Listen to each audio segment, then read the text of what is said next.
What I think is important to say at this time is that food prices in particular are elevated, and we all know why. It's part of the general expected rise in inflation as the macroeconomic measures, as the reform measures, the corrective measures to put the economy on a straight path take effect. But I think the important thing to point out at this time is that the focus of Mr. President is on keeping his promise, particularly to the poor and the vulnerable. Food prices are elevated. The purchasing power is limited. And that is what Mr. President is speaking directly to through the intervention program of direct payments of 75,000 naira each over 3 months. That is 25,000 naira a month to 15 million households.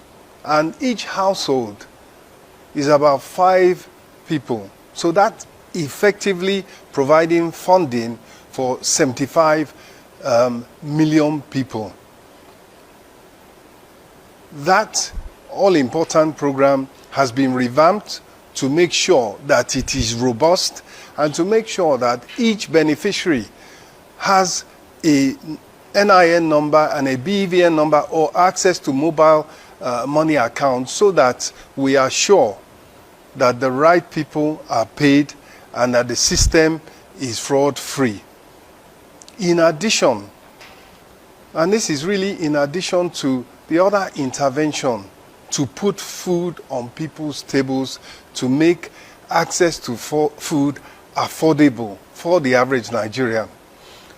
And that is the intervention to provide grains for food and even for feed meals. All in an effort to increase the availability of food in the markets.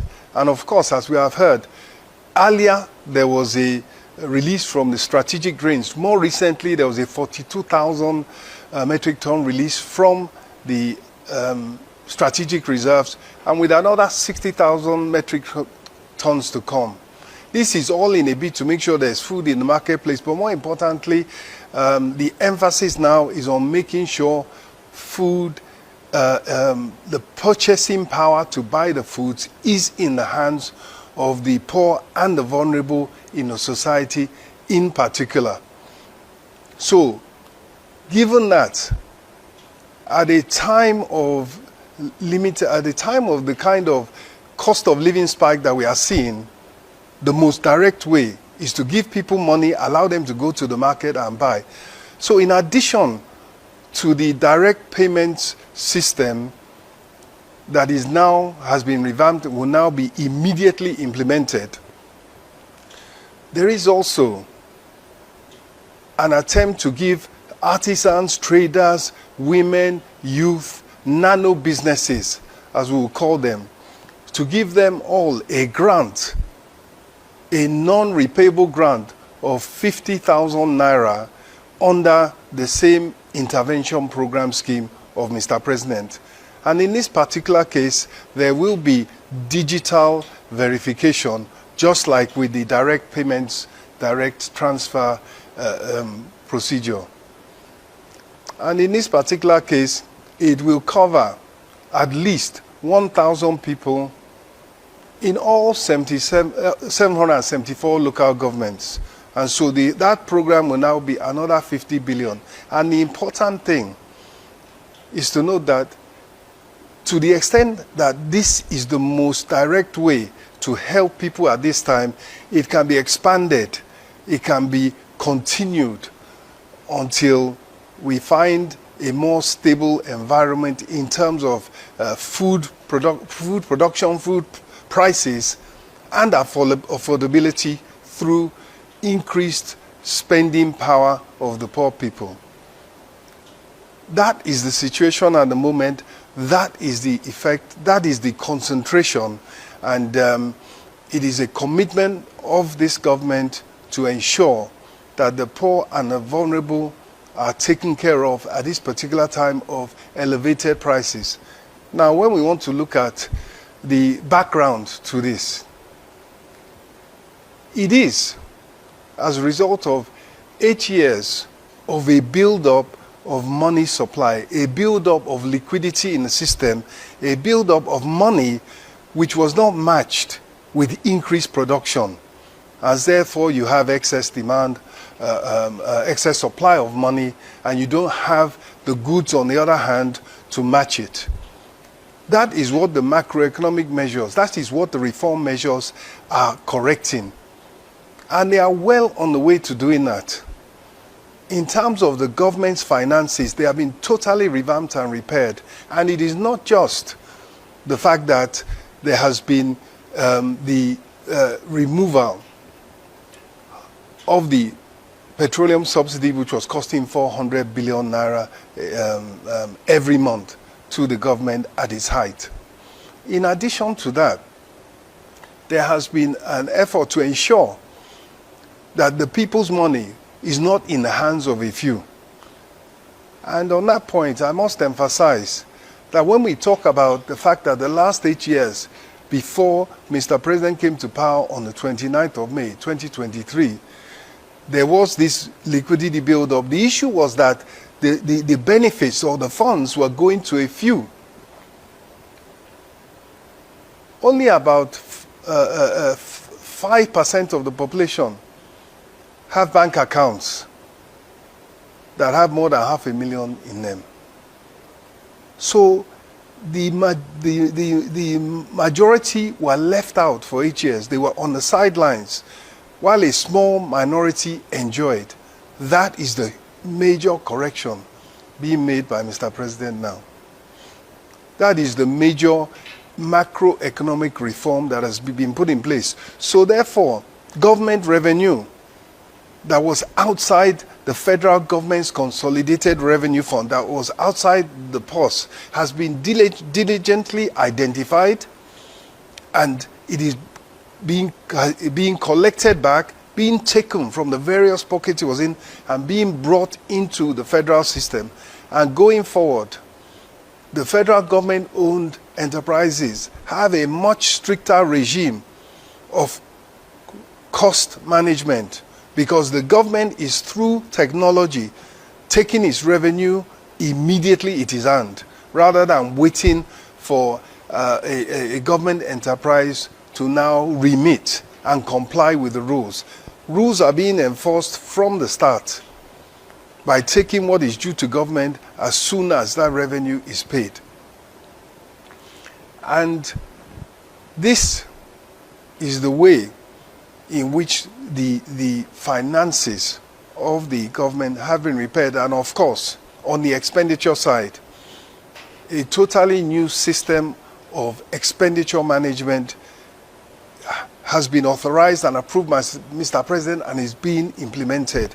Once again, using the power of technology and digitalization.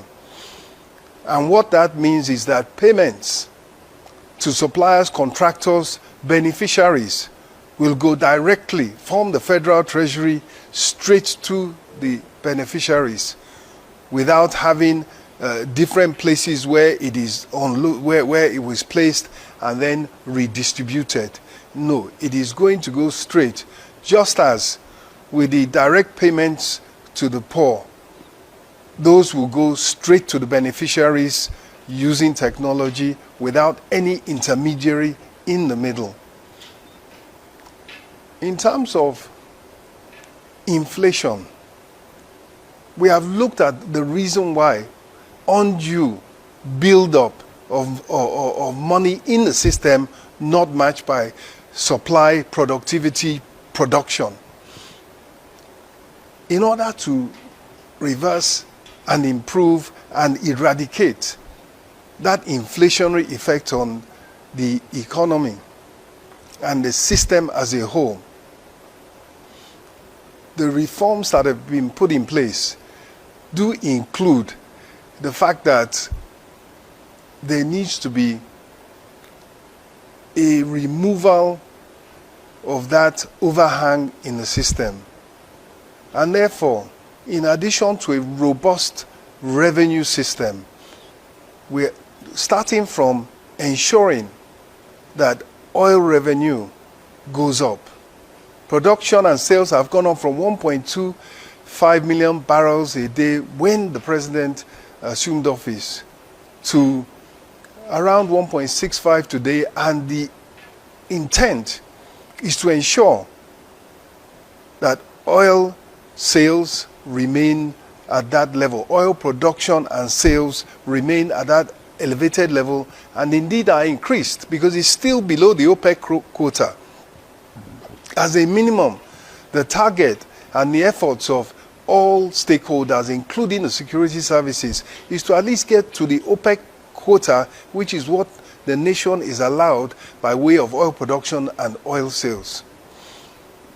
So that is the oil revenue side. On the non-oil revenue side, that is the taxation.